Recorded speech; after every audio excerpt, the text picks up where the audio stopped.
Okay, we need to talk about leads. And leads are the different ways that you can start your narrative.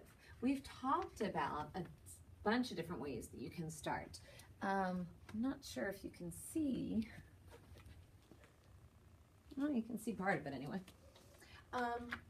We have all sorts of leads that ways that we can start. We could start our narrative with dialogue, with action, with sound words. You could talk about where your story takes place and who is in your story.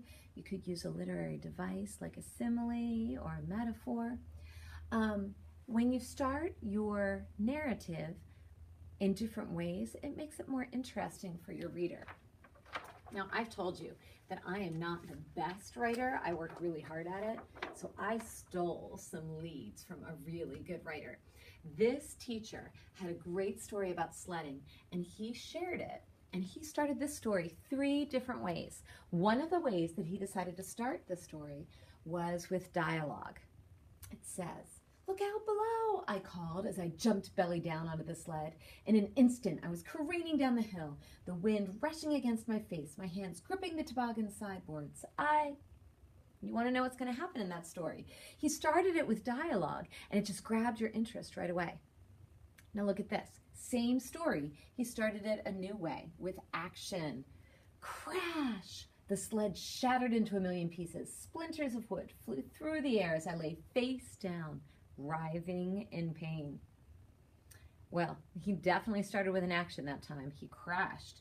And you still, same story, but you really want to know what happens because the way that he started it. Lastly, he used an image. My head was pounding like a drum. I was screaming like a wild banshee as I laid on the snow. My face began to go numb in the melting snow. He really made an image in my brain. I don't know which lead he decided to start his narrative with, but all 3 of these really grabbed my interest. When you are writing your narrative, think of different ways that you can start that same story. Think about what you want your reader to feel and choose the lead that best fits your story.